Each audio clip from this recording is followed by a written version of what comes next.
Salom hammaga do'stlar, men qanday video yasayman? Buni hozir sizlar bilan ko'rib chiqamiz. Qani ketdik. Birinchi bo'lib CapCut Pro'ga kirib olamiz. Faqat CapCut Pro'da bo'lishi kerak. Estetik video shunday zo'rroq chiqadi. New Project'ni bosib, xohlagan dance line'ni tanlaysizlar. Men Bahonni dance'ini tanladim. Keyin esa chiqqandan keyin hammasini 10 sekundlik qilib, qolganlarini olib tashlaymiz. Xuddi videoda ko'rsatganimdek qilinglar. Shunda videolar yaxshiroq chiqadi. Keyin esa animatsionga kirib, komboga kirib, boshdagi tanlaymiz, animatsionni tanlaymiz. Pendulum 2 ni tanlaymiz. Ikkalasiga ham shunaqa qilib olamiz. Xohlasalar qilasizlar, xohlasalar qilmaysizlar. Va tekstga kirib, xohlagan narsalaringizni o'sha videoga kerakli narsalarni yozib olasizlar.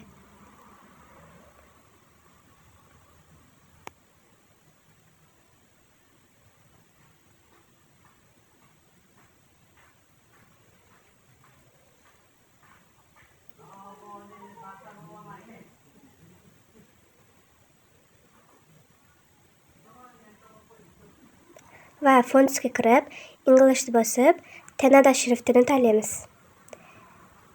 Agar sizda CapCut Pro yo'q bo'lsa, oddiy CapCut bo'lsa, Tenada yo'q bo'ladi. Rubik fontsini tanlasalaringiz bo'ladi. Keyin esa Stylesga kirib, backgrounddan o'sha ikkinchisi yoki birinchisini bosib, xohlagan ranglarni tanlab, boshligini 16 yoki 17 qilasizlar. Ikkinchisini 0 va uchinchisini 10, to'rtinchisini ham 10 qilib olasizlar.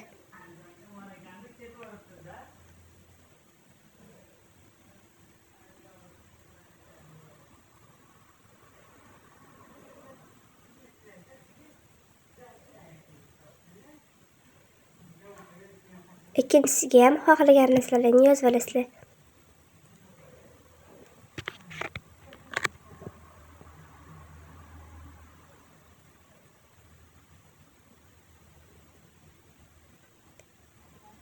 Yozib bo'lganlaridan so'ng o'sha o'rtasidagi narsani bosib, o'sha comparison 2 ni bosasizlar.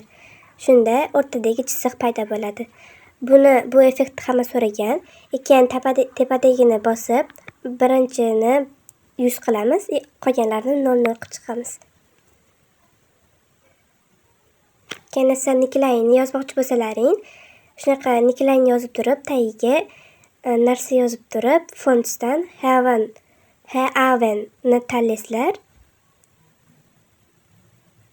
Haven shriftini tanlaysizlar.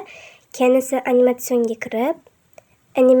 kirib, loopni bosib, o'sha image overlay'ni bosasizlar. Shunda yaltiroq bo'lib shishadek chiqadi nickline.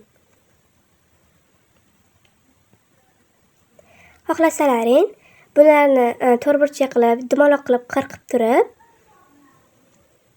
orqasiga har xil rang yoki aksini qo'yib qo'ysalaring bo'ladi. Hozir ko'rsataman. Shunaqa to'rtburchak qilib turib,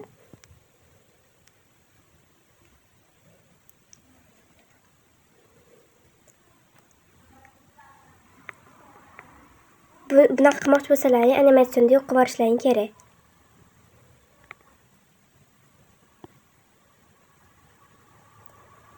Keyin esa u oxiridagi hozir ko'rsataman. Oxirida narsa bor, o'shani bosasizlar.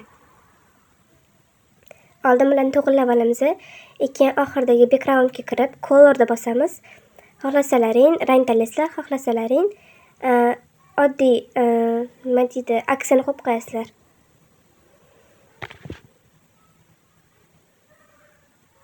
Xohlasalaring rang tanlaysizlar. Shunaqa qilib. Xohlasalaring blurga kirib, shunaqa qilsalaring, orqada aks chiqadi. Sizlarga qaysi biri yoqsa, o'shani qilishlaring kerak bo'ladi.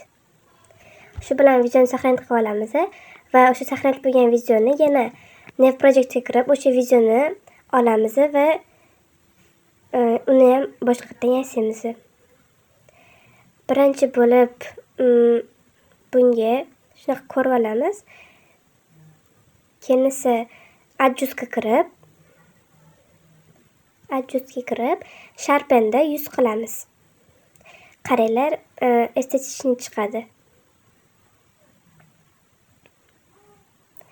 Keyin esa effektga kirib, Ripple'ni bosamiz. Ripple distortion anaqasida bo'ladi, to'plamida bo'ladi. Ripples bas, Ripple'ni bosasizlar. Boshini 100, qolganlarini 0, pastdan bitta oldingisini 100, qolganlarini 15 va 10 qilamiz. Bunda adashish noto'g'ri. Adashib ketmanglar. Shunaqa estetik video bo'ladi. Va natija.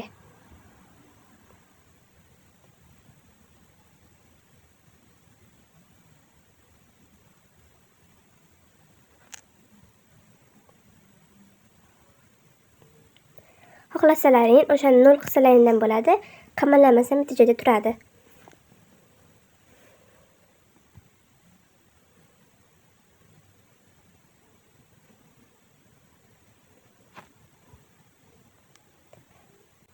Va bizning estetik videomiz tayyor bo'ldi. Hammaga xayr.